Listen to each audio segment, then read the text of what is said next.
हुआ। आगे हेडिंग दिया जाए विद्युत द्विध्रुव को, हेडिंग देंगे विद्युत द्विध्रुव को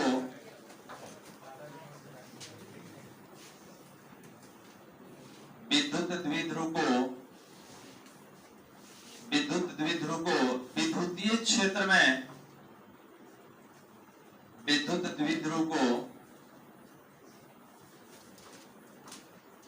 विद्युत द्विध्रुव को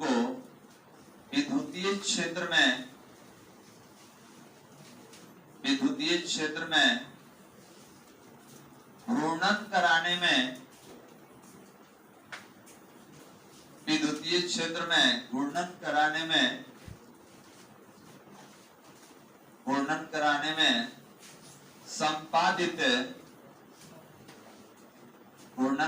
में संपादित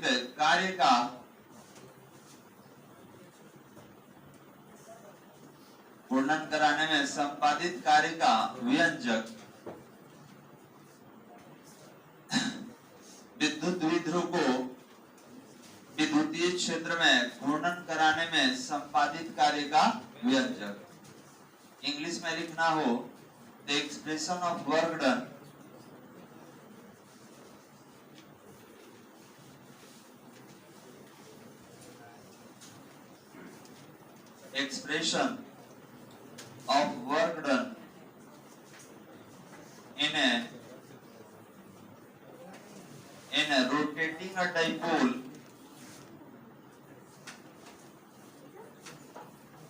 in rotating a dipole in the electric field और ध्यान देंगे ये एक समान विद्युतीय क्षेत्र होगा तो आप इन यूनिफॉर्म इलेक्ट्रिक फील्ड भी लिख सकते हैं, क्योंकि ये जो क्षेत्र होता है विद्युतीय क्षेत्र ये एक समान होता है। और समान होने से क्या होगा, तो और समान होने से दो तरह का गति आ जाता है। कौन कौन, तो रैखिक गति और घूर्णन गति। ठीक है, तो और समान रहेगा तो रैखिक घूर्णन दोनों होगा, एक समान रहेगा तो केवल घूर्णन गति होता है। तो यहाँ पर हम लोग जो विद्युतीय क्षेत्र लिखे हैं इसको एक समान विद्युतीय क्षेत्र भी लिखा जाता है। हो गया हेडिंग। तो याद रखेंगे किसी विद्युतीय क्षेत्र में हमको डाइपोल को घुमाने में वर्क डन चाहिए। डायग्राम के माध्यम से समझा जाए, हटा जाए हेडिंग। डायग्राम के माध्यम से समझिए कि हम लोग निकालने वाले क्या है। तो सबसे पहले कोई विद्युतीय क्षेत्र लिया जाए,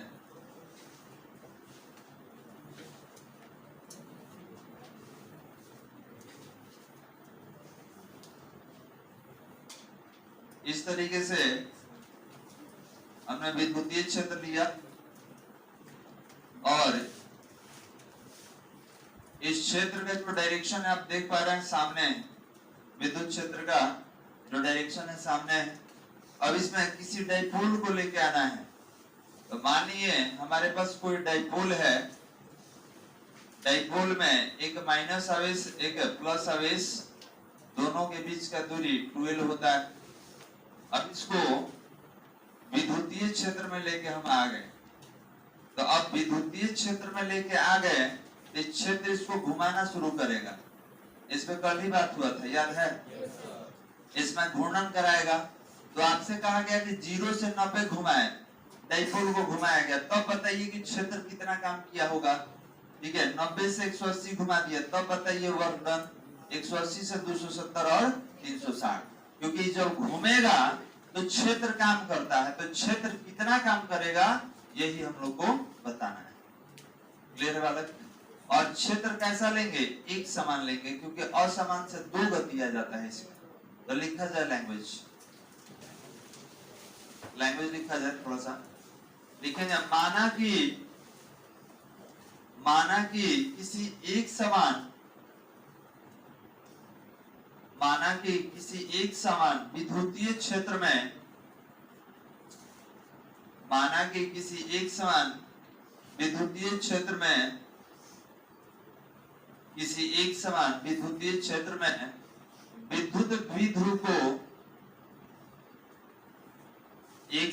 विद्युतीय क्षेत्र में विद्युत द्विध्रुव को रखा गया है, एक समान विद्युतीय क्षेत्र में विद्युत द्विध्रुव को रखा गया है, विद्युत द्विध्रुव को रखा गया है, अतः विद्युतीय क्षेत्र द्वारा, अतः विद्युतीय क्षेत्र द्वारा विद्युतीय द्विध्रुव को, अतः विद्युतीय क्षेत्र द्वारा विद्युतीय द्विध्रुव को θ1 से θ2 तक, θ1 से θ2 तक घूर्णन कराने में, θ1 से θ2 तक घूर्णन कराने में संपादित कार्य का, घूर्णन कराने में संपादित कार्य का व्यंजक प्राप्त करना है, घूर्णन कराने में संपादित कार्य का व्यंजक प्राप्त करना है, संपादित कार्य का व्यंजक प्राप्त करना है। हो गया बालक। अब देखिए डायग्राम लेंगे, तो ये डायग्राम जो लिए थे आपको समझाने के लिए, समझेंगे इसी पर, ठीक है। और यहाँ पर जो डायग्राम बनाना होगा उसके लिए हम लोग अलग डायग्राम लेंगे। तो देखा जाए बालक, मान लीजिए कि हमारे पास कोई विद्युतीय क्षेत्र है E, और किसी डाइपोल को आप घुमा रहे हैं, आप किसी डाइपोल को रोटेट कर रहे हैं, तो हम मान लेते हैं कि हमारे पास कोई डाइपोल है, डाइपोल मतलब विद्युत द्विध्रुव।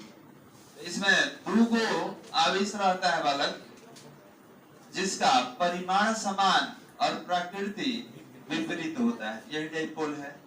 और इस डाइपोल को कितना कोण से घुमाया गया है, थीटा कोण से घुमा दिया गया है। तो आप घुमाइएगा तो वर्कडन होगा, बिल्कुल, क्योंकि बल गुने विस्थापन क्या होता है, कार्य। तो आप डाइपोल को घुमाए हैं तो बल लगा है, ये अभी पीछे ही पढ़े थे बल आघूर्ण में, और बल गुने विस्थापन क्या होता है, कार्य। तो देखिए यहाँ पे अगर हम निकालना चाहें तो आप बोलेंगे कि सर कार्य बराबर होता है बल गुने विस्थापन, समझिएगा इसको, बल गुने विस्थापन होता है। तो कार्य को W से लिखा जाए तो बल गुने विस्थापन को F इंटू x लिख सकते हैं। F क्या है, बल है, x क्या है, विस्थापन। तो इरैखिक विस्थापन है, इसी को कोणीय में अभी बदलने वाले हैं। तो अगले स्टेप में इसको हम लिखेंगे F into R into x upon R। अब आपके दिमाग में सर याद से मल्टीप्लाई और आप डिवाइड किए हैं, इसका कारण क्या है, तो याद रखेंगे इरैखिक विस्थापन है, इसको कोणीय में बदलना है, इसीलिए हम इसको थोड़ा चेंज कर रहे हैं। तो हम R से मल्टीप्लाई और डिवाइड कर दिए, इससे समीकरण पे कोई अंतर आएगा, नहीं आएगा, क्योंकि गुना और भाग दोनों किया गया है। लेकिन यहाँ पे थोड़ा सा परिवर्तन करेंगे। देखिए आपको पढ़ाए थे बल आघूर्ण क्या होता है, तो बल गुने लंबवत दूरी, याद है। और याद रखेंगे थीटा बराबर कोणीय विस्थापन क्या होता है, तो चाप की लंबाई बटा में त्रिज्या, ठीक है। कोणीय विस्थापन जो नहीं पढ़े उनको थोड़ा सा समझा दे रहे हैं। आप अगर द्वितीय गति पढ़े होंगे तो मालूम होगा कि अगर कोई पिंड A से B तक विस्थापित होता है, A से B तक विस्थापित होता है, तो इसके विस्थापन को कोण के पद में लिया जाता है, जिसको कोणीय विस्थापन कहते हैं। और ये होता कितना है, तो ध्यान देंगे हम यहाँ A से B तक का दूरी कितना ले लिए, x। तो ये होता है थीटा बराबर चाप की लंबाई बटा में त्रिज्या होता है बालक, चाप की लंबाई बटा त्रिज्या। तो यही ना चाप का लंबाई है, तो कितना है, x है, और त्रिज्या कितना है आपका r। तो थीटा बराबर कितना मिल गया, x बटा में r। इसको कहा जाता है कोणीय विस्थापन, विस्थापन कोण के पद में, वही तो लिखे हैं कि थीटा बराबर कितना है, x बटा r। ये सब 11th का ही पॉइंट है, 11th में ये टॉपिक बताया गया था। तो बताइए कि W बराबर F इंटू R को हटा के क्या लिखा जाए, टाउ। और ये x बटा r को हटा के क्या लिखते हैं थीटा।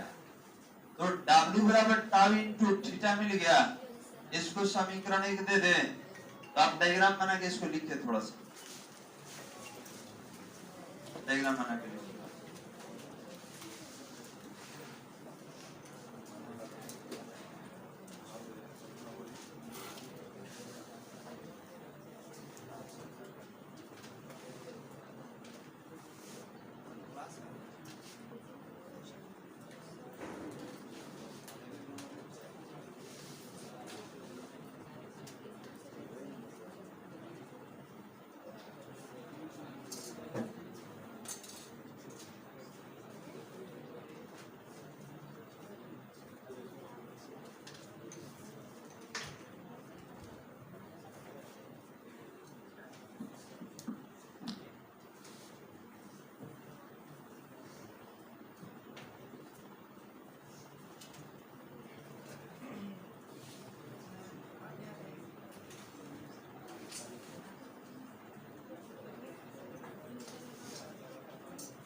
लिख लिया वाला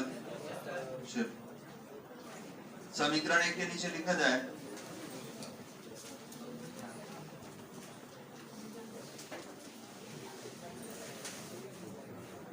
विद्युत द्विध्रुव को पैराग्राफ चेंज करके लिखेंगे। विद्युत द्विध्रुव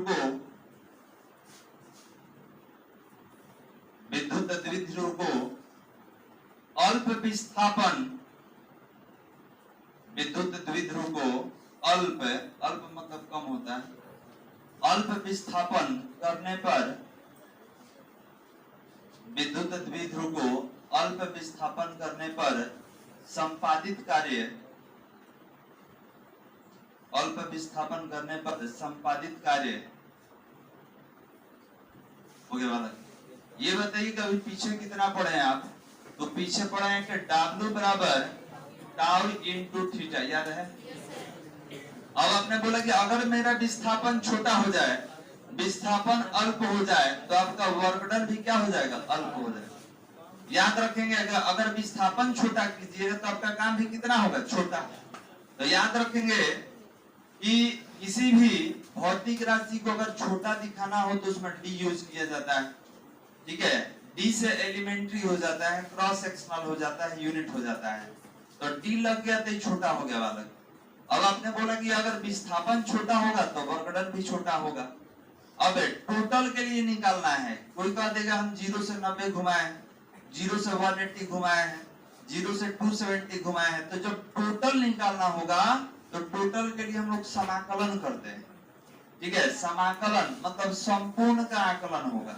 तो याद रखेंगे ये केवल अल्प विस्थापन के लिए है। अब इसके बाद हम लोग संपूर्ण आकलन के लिए लिखेंगे। पहले लिख लीजिए, इसको लिख लीजिए। डी डब्ल्यू बराबर कितना, तो tau into D theta. D theta क्या है बालक, अल्प विस्थापन है, और डी डब्ल्यू क्या है, तो अल्प वर्क डन। ठीक है, आपके द्वारा किया गया एक छोटा सा कार्य है। हो गया, लिखेंगे इसके नीचे, यदि द्विध्रुव का विस्थापन, यदि द्विध्रुव का विस्थापन θ1 से, यदि द्विध्रुव का विस्थापन θ1 से θ2 तक हो तो, द्विध्रुव का विस्थापन θ1 से θ2 तक हो तो संपादित, θ1 से θ2 तक हो तो संपादित कुल कार्य,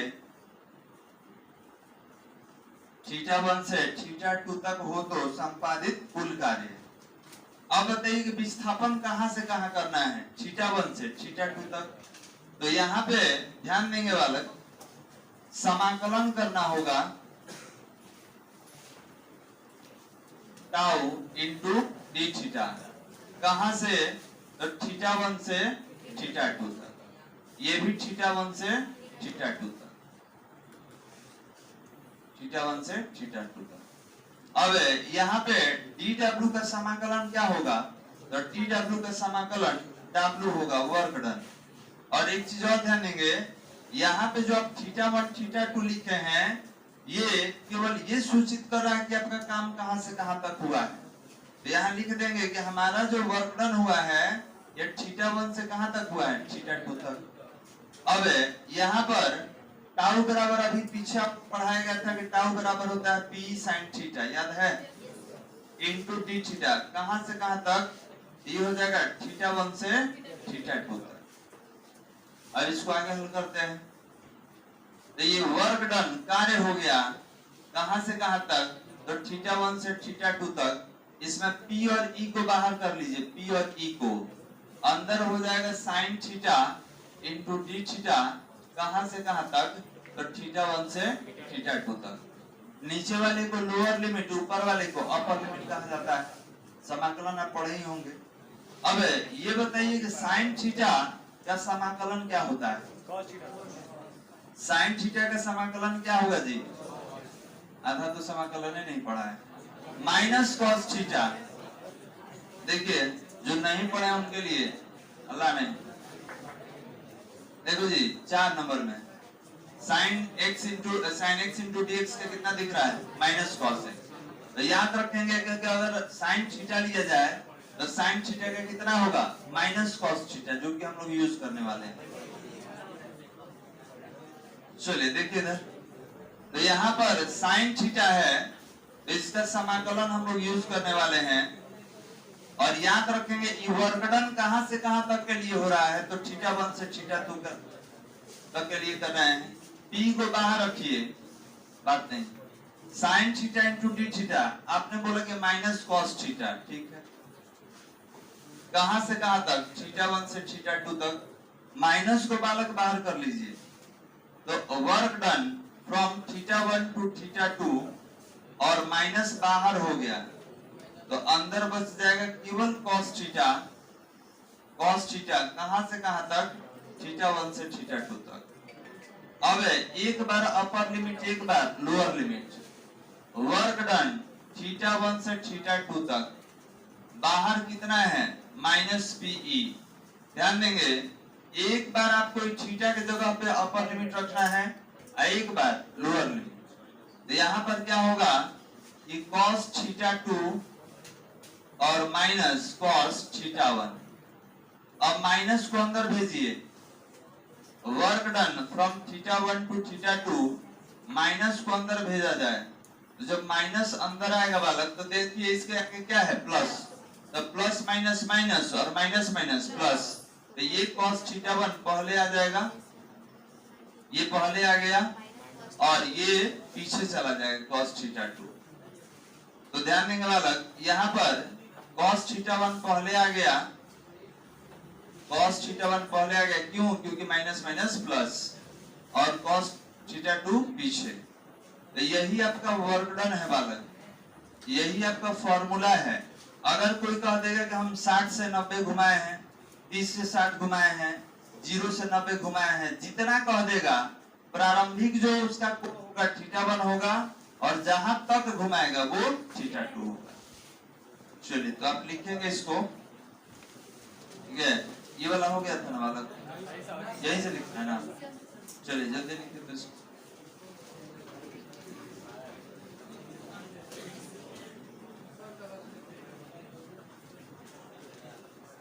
यहाँ से ये वाला ऊपर वाला लिखवा दिए थे, आपको समाकलन वाला यूज करना है।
हो गया बालक? जल्दी जल्दी लिखिए इसको।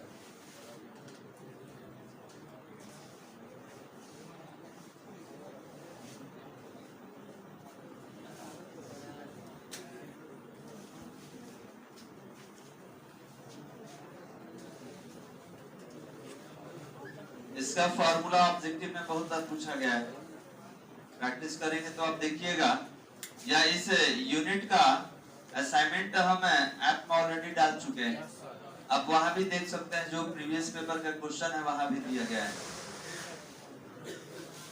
चलिए नेक्स्ट,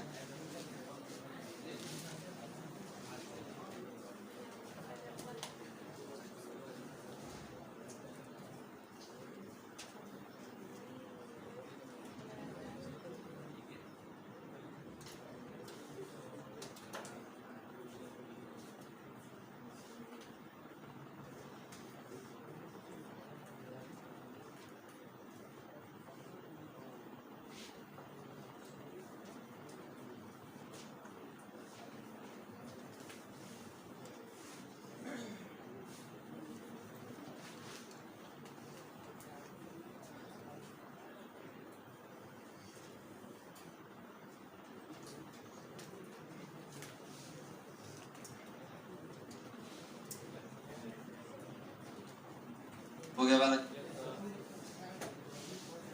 इसको आगे कंटिन्यू करें।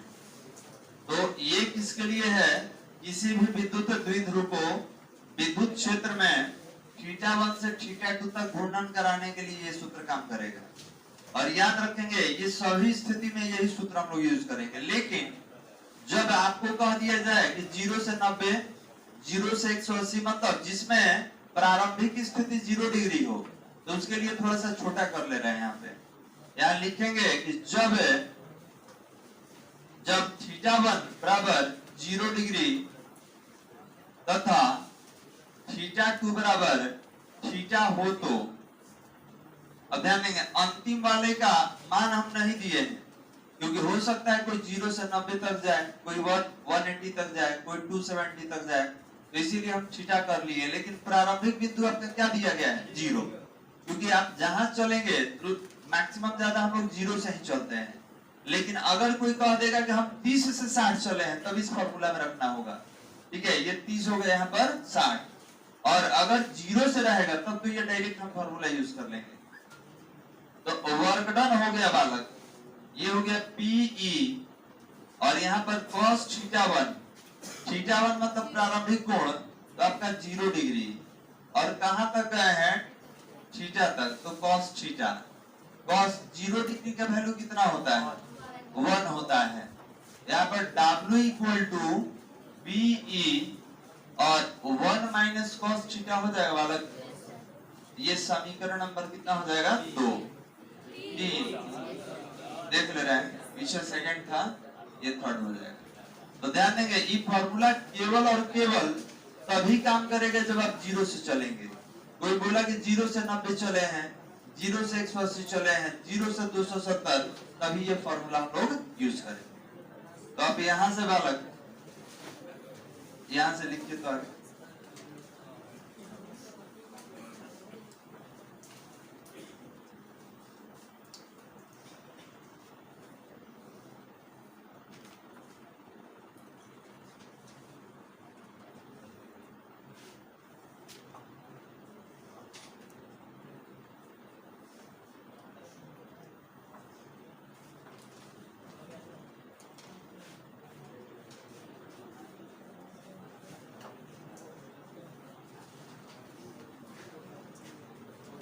चलिए हो गया बालक। Next, W equal to PE 1 minus cos θ, cos 0 का वैल्यू हमने रखा 1 होता है, और जिनको जानकारी नहीं होगा वैल्यू वगैरह लिख लीजिएगा। cos 0 डिग्री इक्वल टू 1, क्योंकि ये बार बार यूज में आएगा। cos 0 डिग्री की वैल्यू हम लोग 1 रख लिए, तो W बराबर कितना आ गया? PE 1 minus cos θ। Maximum times आपके बोर्ड एग्जाम में ऑब्जेक्टिव में ये पूछा गया क्वेश्चन है। ठीक है, ये ज्यादातर ऑब्जेक्टिव में ही रहता है। लिखेंगे लैंग्वेज, लिखेंगे समीकरण 2 तथा 3, लैंग्वेज लिखा जाए समीकरण 2 तथा 3 विद्युत द्विध्रुव को, समीकरण 2 तथा 3 विद्युत द्विध्रुव को एक समान विद्युतीय क्षेत्र में, विद्युत द्विध्रुव को एक समान विद्युतीय क्षेत्र में, एक समान विद्युतीय क्षेत्र में घूर्णन कराने में, एक समान विद्युतीय क्षेत्र में घूर्णन कराने में संपादित कार्य का, एक समान विद्युतीय क्षेत्र में घूर्णन कराने में संपादित कार्य का आवश्यक व्यंजक है, संपादित कार्य का आवश्यक व्यंजक है। हो गया बालक, याद रखेंगे ये फॉर्मूला आपको यूज करना होगा। अब थोड़ा सा देख लीजिए, नोट में हम लिखवाने वाले हैं, तो नोट नंबर 1 लिखा जाए, नोट नंबर 1।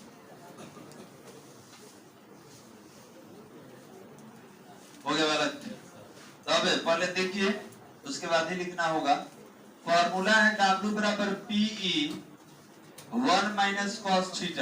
अब ध्यान देंगे, आपसे कहा गया कि work done from 0 to 90 degree, हमें डाइपोल को, बात नहीं जी, बहुत बात कर रहा है जी, देखो इधर, इसको डाइपोल को क्षेत्र में लाके 90 डिग्री से घुमा दिए, 90 डिग्री। तो जब 90 डिग्री से घुमा दिए तो आप कितना काम कीजिएगा, आपको बताना होगा। वर्क डन आपका कितना होगा बताना होगा।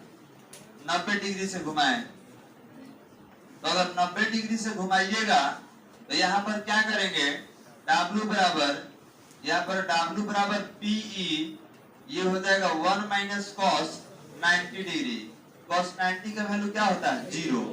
ये हो जाएगा PE 1 माइनस 0 बराबर कितना P और E।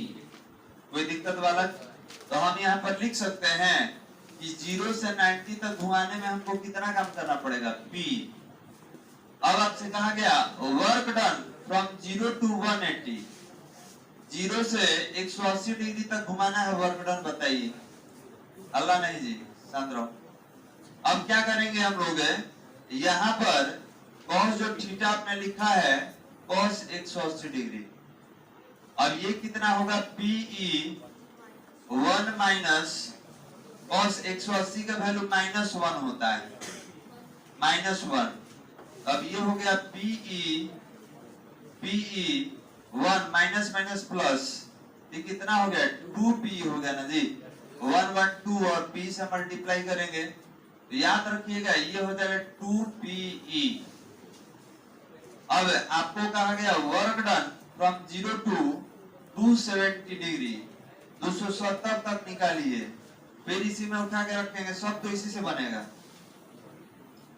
इसी में उठा के रखेंगे तो ये कितना PE 1 minus cos 270 degree 270 degree, ये हो जाएगा PE 1 माइनस कॉस 270 का वैल्यू बताओ अलग, कॉस 270 का वैल्यू 0, ये कितना हो जाएगा PE हो जाएगा, ये कितना हो गया आपका PE।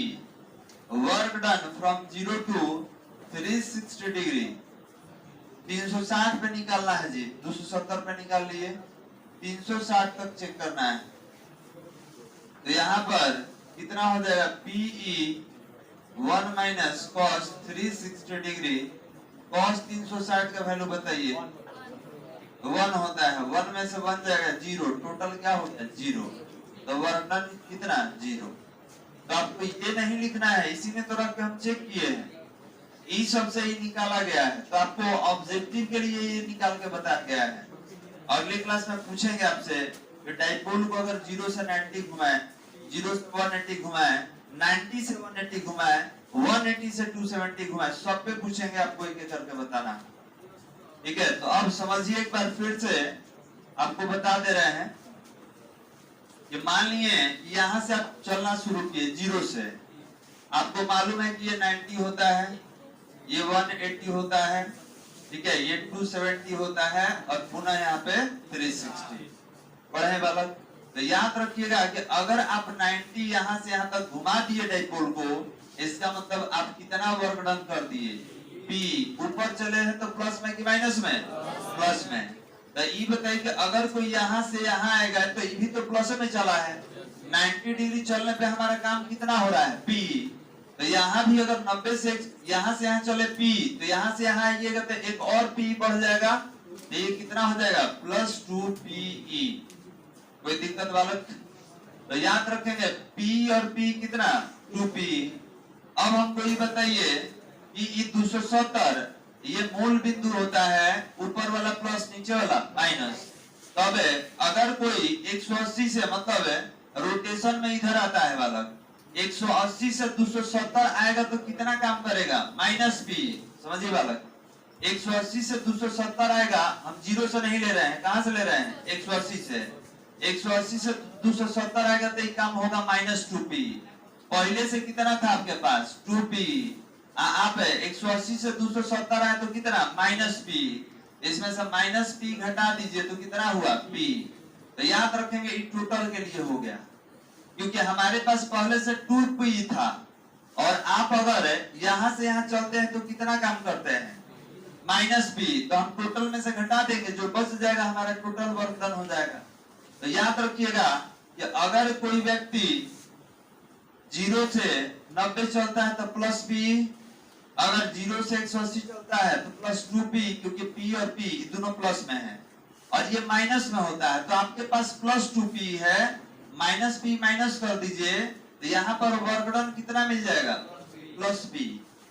अब 2 गो था, एक माइनस कर चुके हैं, अभी आपके पास 1P बचा हुआ है, फिर 270 से कोई 360 तक आएगा तो ये भी कितना होगा -P। अब जो बचा हुआ था वो भी कैंसिल हो जाएगा, क्योंकि आपके पास 1P बचा हुआ था, तो ये दोनों कैंसिल हो जाएगा, तो वर्क डन क्या हो जाएगा 0। तो याद रखेंगे, ये समझाने के लिए हमने बताया था कि अगर आपका रोटेशन 0 to 90 हुआ तो P, फिर 0 to 180, तो देखिए 180 उड़ के जाइएगा, 90 होके जाइएगा, तो 0 to 90 P, फिर 90 P, तो P कितना 2P, फिर 270 में आ रहे हैं 180 से, तो ये माइनस P, तो 2P पहले से था, एगो घटा दीजिए तो कितना हुआ P, तो अभी कितना बचा 1P, फिर 270 से 360, तो माइनस P, पहले से एक प्लस P था और अब माइनस P वर्ग डन कर दिए तो टोटल कितना 0। और ऐसे भी मालूम होगा कि कार्य बराबर बल गुने विस्थापन, तो अगर 0 से चले और फिर घूम के 360 डिग्री से फिर वहीं आ गए, यही ना 360 होता है, तो बताइए 0 से चल के 360 आ गए तो आपका विस्थापन क्या हो गया 0। तो जब आपका विस्थापन 0 तो वर्क डन भी, इसको लिखिएगा, ये वाला नोट नंबर 1 में ये लिखना है, ये नहीं लिखेंगे, ये तो तरीका बताया गया है निकालने का, आपको यही लिखना है नोट नंबर 1।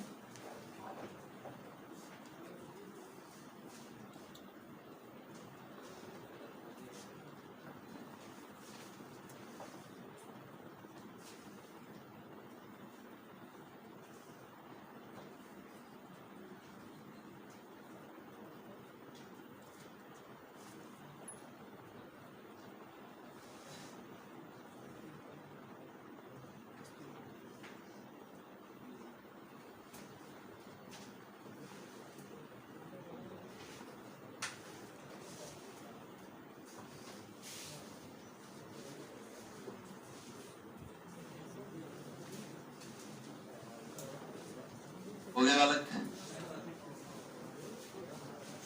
लिख लिए सारा, चलिए बताइए, ये सब तो 0 से लिया गया है, लेकिन अब 0 से नहीं पूछेंगे, हम पूछेंगे इधर उधर से। चलिए तो एक डायग्राम बना रहे हैं और डायग्राम में समझ के बताइएगा।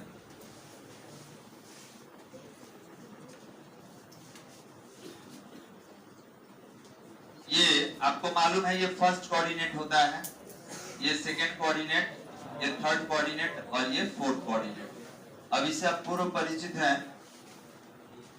अक्ष का नाम वगैरह भी आप जानते ही होंगे। तो ये बताइए कि अगर कोई यहां से कोण का नाम बताइए तो 0 डिग्री और 360 डिग्री, ये 90 डिग्री होता है, ये 180 होता है, 270 होता है, 360। तो अगर कोई 0 से 90 गया है, 0 से अगर 90 गया है तो कितना काम हुआ, इसका वर्क डन कितना होगा? वर्क डन आपने बोला कि सर प्लस पीई, कोई दिक्कत वाला? फिर अगर 90 से 180 चलेगा तो 90 से 180 ऊपर है तो ऊपर वाला सब प्लस होता है, तो कहिएगा कि सर ई भी प्लस पी होगा। तो जब यहाँ आइएगा तो ई पी और पी 2p हो जाएगा ना जी। अगर कोई कहेगा कि हम 0 से चले हैं तब तो 2p, लेकिन कहेगा कि 90 से 180 चले हैं तो कितना काम किए p। तो याद रखेंगे कि अगर टोटल पूछा जाए कि 0 से 180 तो p और p कितना 2p, लेकिन केवल कहा जाए कि 90 से 180 तो कितना वर्गदान होगा, केवल p, याद रखिएगा। फिर अगर आपसे कहा जाए कि 180 से 270 तो माइनस p होता है बालक, लेकिन अगर हम 0 से चले तब तो टोटल जोड़ के बताइएगा। अगर हम 0 से 270 चले तो टोटल जोड़िए, तो plus B minus B cut गया तो कितना बचा प्लस बी। कोई दिक्कत बालक? तो अगर 0 से चलना होगा, अगर 0 से चलना होगा तब तो वर्क डन आपका प्लस बी होगा, लेकिन केवल कहा जाए कि 90 से 180 चले हैं आप 180 से 270 चले हैं, 180 to 270, तो आपका वर्क डन कितना होगा? क्योंकि आप नीचे चल रहे हैं, बिलो द प्रिंसिपल एक्सिस। अगर मूल बिंदु से आप नीचे हैं, मूल बिंदु से नीचे ले लीजिएगा तो आपका सारा वर्क डन किसमें होगा? माइनस में। ऊपर वाला किसमें? प्लस में, क्योंकि ये कन्वेंशन निगेटिव होता है, ऊपर वाला पॉजिटिव। चलिए बताइए, अगर कोई 270 से 360 गया होगा तो 90 ने चला बालक। अगर कोई 270 से 360 चला तो 90, तो 90 के लिए हम पढ़े हैं प्लस बी, लेकिन नीचे चल रहा है तो किसमें? माइनस में। तो अब आपसे पूछा जाए कि अगर कोई 270 से 360 चला तो वर्क डन बताइए माइनस बी, कोई दिक्कत बालक? लेकिन कहेगा कि 0 से 360 चला तब वर्क डन कितना होगा? 0 हो जाएगा। कारण क्या है? सबको जोड़ देंगे। अगर टोटल हमसे पूछिएगा तो यहां तक जोड़िए, ये प्लस बी माइनस बी सब कैंसिल, वर्क डन कितना? वर्क डन कितना हो जाएगा? 0 हो जाएगा। कोई दिक्कत बालक? नोट नंबर 2 जल्दी डायग्राम बनाइए। अब पूछेंगे अगले क्लास में इसी से आपसे बताइए, क्योंकि आप 0 वाला तो याद कर लीजिएगा, 0 वाला तो आसान है, हम 0 वाला नहीं पूछेंगे।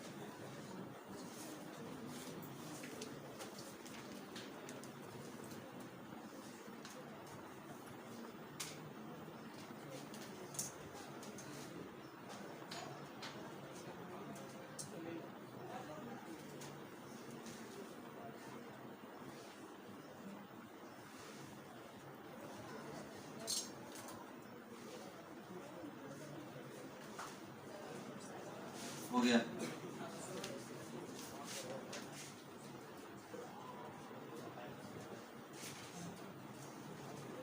समझ में आ गया बालक?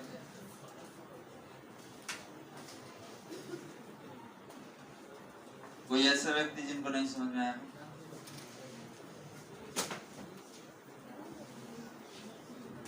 चलिए, समझ में आ गया तो हमको समझाइए। चलो, आज टाइम ओवर हो गया, कल समझा देना।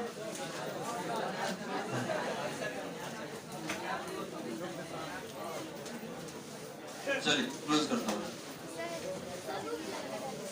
बाकी है जिसमें